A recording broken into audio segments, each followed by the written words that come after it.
I see you, dreamer, with the Aussie dream and a backpack full of hope, and maybe a resume that's seen better days. Don't worry, you're in good hands because in this video, we're diving into a hot topic, one of the most Googled questions of all time.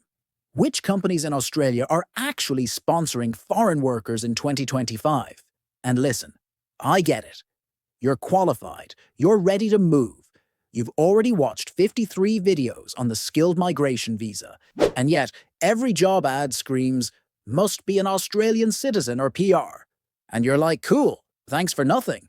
But don't worry, I've done the research, I've stalked the job boards, I've poked around LinkedIn like it's my side hustle, and I'm here to give you the lowdown on real companies that are actually, genuinely, consistently sponsoring skilled workers in 2025. We're also unpacking why these companies sponsor, what kind of roles they sponsor for, and how you can slide into their radar. First things first, why do companies sponsor foreign workers at all? Because let's be honest, sponsoring a foreign worker is not a walk in the park for employers. It's paperwork, it's commitment, it's proving to the government that they really couldn't find anyone local for the job. So when a company goes, hey, yeah, we'll sponsor someone from overseas, that's a big deal. It means they're either desperate, in a good way, they're growing fast, or they work in a field that Australia just doesn't have enough talent in right now. Now, in 2025, a few big trends are shaping the sponsorship space. Massive demand for tech skills, hello AI, cyber, and cloud wizards.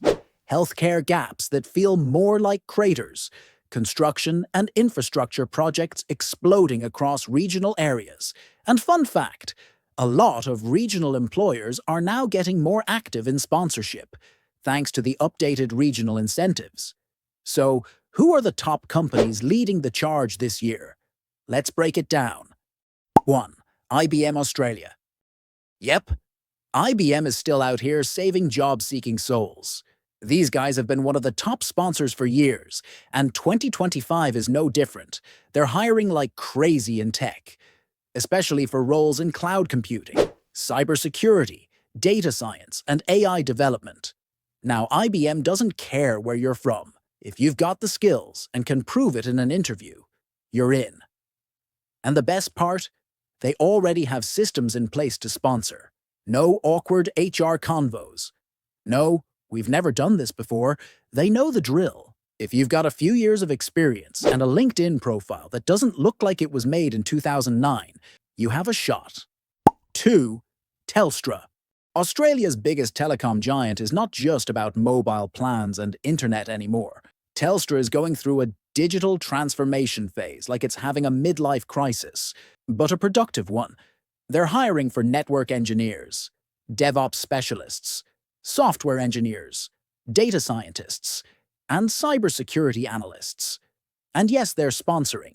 In fact, they've quietly ramped up overseas hiring over the last 12 months because of, you guessed it, skill shortages.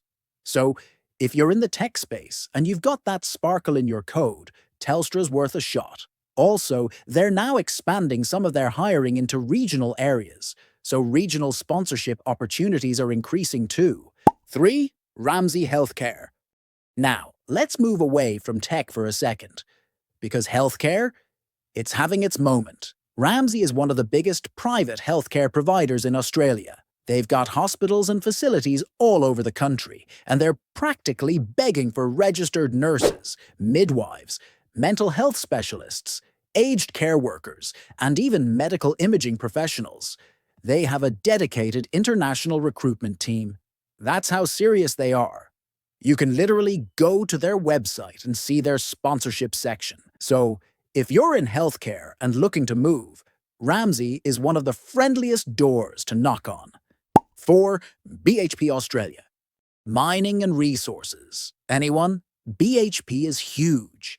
They're one of the world's biggest mining companies, and in 2025, they're hiring for roles across engineering, environmental science, occupational health and safety, trades, and automation specialists. They sponsor, and they often do it for regional locations. Think Western Australia, South Australia, and Queensland. The salaries are decent, and if you don't mind a bit of dust and some FIFO life, this could be your golden ticket. They also have graduate and early career programs. So don't count yourself out if you're under 30 and still feel like an imposter adult. 5. Infosys Australia. This one might surprise you. Infosys, while originally an Indian multinational, has built a strong presence in Australia, especially in Sydney, Melbourne, and Canberra. They sponsor heavily in software engineering, project management, cloud services, and systems integration. What makes Infosys unique? They often hire people already on temporary visas, like the 485 or 408, and then help them transition to 482 sponsorship. So, if you're already in Australia, this is one to keep an eye on. 6. Multiplex and CPB contractors. These construction giants are fueling some of the biggest infrastructure projects in Australia. Highways, hospitals, stadiums, rail networks. And you better believe they're struggling to fill all those roles locally. They're sponsoring civil engineers, project managers, quantity surveyors, electricians, plumbers, and skilled trades. If you've got solid experience, even if your English isn't perfect or your resume needs a makeover, they'll still talk to you, because at this point, they need people more than they need perfection. And if you're willing to work in regional zones, it's even easier to get sponsored. 7. TCS, Tata Consultancy Services. Another tech monster that's very active in sponsorship.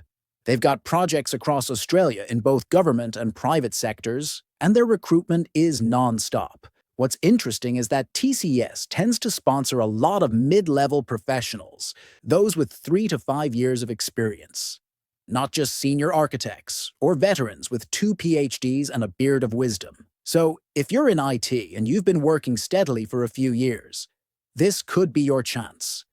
8. Australian universities. Now, this one flies under the radar, but let's talk about it. Unis like the University of Sydney, Monash and Deakin regularly sponsor foreign academics, researchers, and even admin staff in specialized roles. If you've got a master's or PhD or research experience in areas like AI, biomedicine, education, or climate science, hit up the university job boards. These jobs often come with stable salaries, PR pathways, and bonus. You get uni holidays. Not bad, right? So how do you actually get in with these companies? All right, now you know who's sponsoring. But how do you turn that into a job offer? Here's the no BS strategy. Tailor your resume to the Australian style. No need for a 5-page life story. Keep it clear, concise, and relevant. Put your skills up front. Update your LinkedIn and make sure it matches your resume. And include willing to relocate to Australia in your headline. Apply directly through company websites. Go to their careers page. That's where many of the sponsored roles are listed. When you apply, use job description keywords in your resume and cover letter. If you're already in Australia, even on a temporary visa, your chances go up. A lot of companies prefer onshore candidates because it speeds up the process. All right, that's it for today. And if you found this helpful, give it a like, share it with your job-hunting friends, and subscribe for more Aussie migration tips. Catch you in the next one.